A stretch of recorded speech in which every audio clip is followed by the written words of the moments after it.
Hello, students. My name is Anthony Wright. I'm going to be your teacher for this semester. I'm going to be your teacher in social sciences and English. Now, this is my introductory video for students and parents.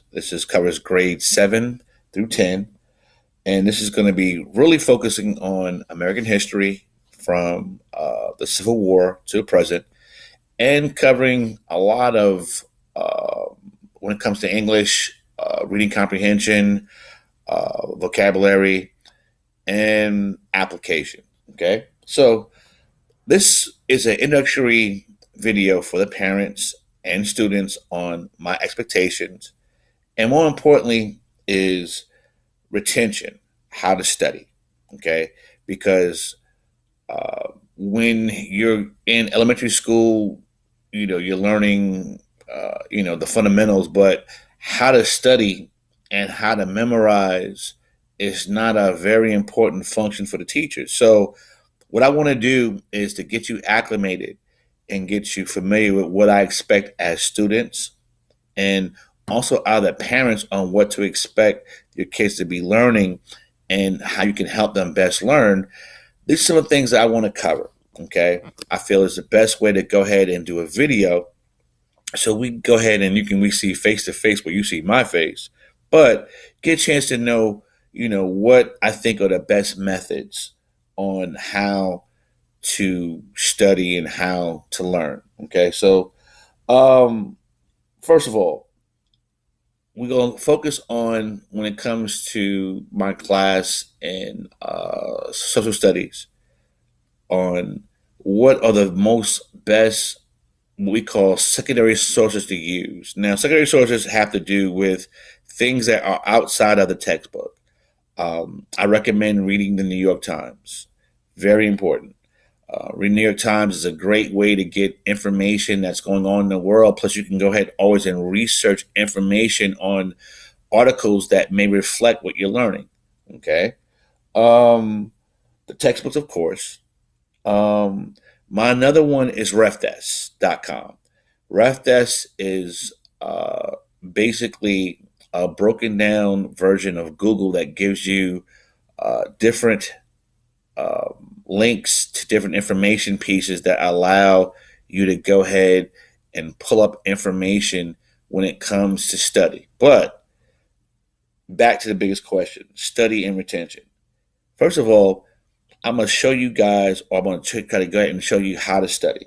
Now, studying should be a ritual. So, therefore, what I recommend to the students and to parents is that every night it should be a ritual of having a set time, a set place, lighting, so far, and also music wise. Now, we know our young generation loves hip hop, which if you can study with hip hop and music in your ears, more power to you. I do recommend jazz and classical because it's relaxing, but more importantly, studying should be a ritual. It should be a set time, a set place, uh, music, proper lighting. Um, and also, the magic word is consistency. It should be, if you have it where you're going to study twice a week, 3 times a week, you should keep to that one schedule because it's important. And this is the reason why it's going to be important. When you're trying to learn new material, okay, there's several things that you want to look at. Okay, I'm going to go over several points. They may be a little bit out of congruency, but any questions, please ask later. Now, one, while studying, I do recommend to take breaks. Do not try to go ahead and cram everything in at one time. That's why cramming is not a really, I'm not saying it's not effective. Some people can cram, but most of us can't. So it's important that, when you start studying right now to go ahead and take breaks, but, to do that in that consistency where, you're doing it every 2 days, every 3 days, whatever it is. But when you're doing it, half an hour, 45 minutes, take a break, walk away from it. Eat snacks, very important. You need that to go ahead and give you energy. Uh, Also, good attitude. Had a bad day, it's hard to sit back and study properly. So you want to come in there with a good attitude. Um, Now, because you're my older students, I understand right now that there are certain things in the world that we cannot take you away from when it comes to mind altering substances. And some people say, I study better doing this, I study better doing that. I do not recommend it. It's always better to study with a clear head.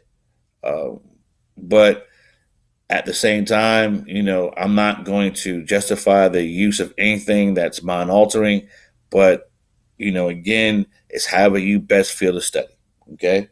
Now, memory mnemonics. There are things that you should do or things that you should focus on that help you remember facts, dates, formulas, whatever you do. So you should have things that while you're learning, that's going to help you remember things that you should always come back to. So this goes to how you learn. So you should always try to pick up memory techniques or memory mnemonics, the things that always bring about and help you remember facts and dates. Okay, that's very important. Um, Technology. We live in the computer age. So apps, computers, internet, websites, they're definitely there for you. And we hope that along with my information I give you in class, that these things help you as additives to help you learn and help you retain information. I definitely suggest you use them. I'm going to give you several different sites in the beginning of the year, and also as I do different lesson plans, different places you can go to that's going to give you different information, and hopefully it will help you retain information better. The magic word is retention. Retention means to retain the memory. So that's what we're trying to focus on now. How do you best retain information? Okay, now, distribution of learning. When you're trying to study and I give you a lesson plan, it's hard to go ahead and do it all at one time, like I said before about cramming. It's best to distribute how you learn and how you study the information. And the reason being is that if you do it in that method, distribution helps you learn almost about at least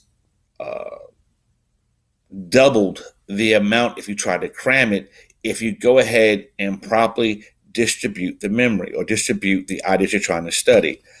It's best what we have to call a incubation period. And that means simply that it takes time for those memories or those ideas or those things that you're trying to study and memorize to really focus on and be part of your subconscious and conscious memory. So again, distribute the time that you have to study. Okay, very important. Very, very important. Flashcards, great method to use. I'm an old school method myself to go ahead and write down a definition or a date or a time and have a flashcard. That is part of retention. That is also a memory mnemonic. It helps you to go ahead and focus on that because it helps you to remember what you're trying to study. Um, Also, about studying is find a rhythm. What I mean by find a rhythm is that when you're trying to sit back and retain information, retention, that to find a proper rhythm that that you're looking to, that has to do with the time, the placement, the distribution method, a rhythm that works for you, that you find comfortable when you're studying, that works, that is most effective. And the whole thing about it is to be effective. That's why I said about when it comes to the stuff that we do, is that whatever's most effective for you, but what I recommend. Okay. Very important. What I recommend. Okay. Now, uh, subconscious learning. When you want to go ahead and study and memorize things, you really want it to be, I would say, not part of your subconscious memory where it's in your head all the time, but when you're able to want to retain that information and also use it where it's here, it's locked in, it's part of where even if you're not thinking about it, it's there, and that's the beautiful part about distribution learning because it helps you lock in those ideas where they're part of your memory process. Okay, now testing, the final part of it. When I'm giving you this methodology to learn how to study because you're going to have to test assessments. I'm going to have to see whether or not what I want to teach you as part of my lesson plan, have you learned it? And how you learned it is how you're able to apply it. And that has to do with testing. So there are two different things. There's regurgitation. Regurgitation is whenever I go ahead and tell you something right now, and you just go ahead and say it over and over again, and you can regurgitate it back to me. You can go ahead and it back to me. That's one process of it, which is good. But is it learning? Yes and no. Learning has to really do with application. And application has to do with not just being able to regurgitate it, but being able to use it and apply it in different settings. And that means if I taught you what an orange is, okay, you can tell me an orange is a fruit, but at that point, can you understand the concept of an orange and a tree and it being citrus? That's being able to apply what you've learned to different knowledge. That's what real learning is about. And that's what I'm hoping that you will get this concept about why and how to study. Now, I plan to do two concepts. I want to do a pre-test. Then I plan to do homework and in-class assessments to kind of make sure that we're on the same page because, again, everyone learns differently. And finally is going to be your weekend or 2 weekend assessment that follows a lesson plan. Now, I plan to always go over what I expect and what's going to be on the test. It will not be a surprise. And with the parents is that what I want to do is whatever I'm teaching the students, I want to go ahead and send you at least if not a daily, but at least a weekly appraisal of what is going to be on the test, what the homework looks like. So at that point, you can definitely work with your children to be sure we're on the same page. Now, if grading or if my students, your children, are, we're having an issue with, testing and they're not up to par or they seem to not be getting it, I definitely want to sit back and work with you as the parent and with my students to see what can be done or what's not happening with that process where, they're not getting it. And again, it's the process for the fact as being a teacher is that I'm not trying to really fail your child. No, I want them to pass. I want them to do well. I want them to be successful. I really do. That is my job as an educator, is to be sure your child is successful in learning. So whatever I can do to get that point across to you, the parent, and you, the student, I'm more than willing able to do.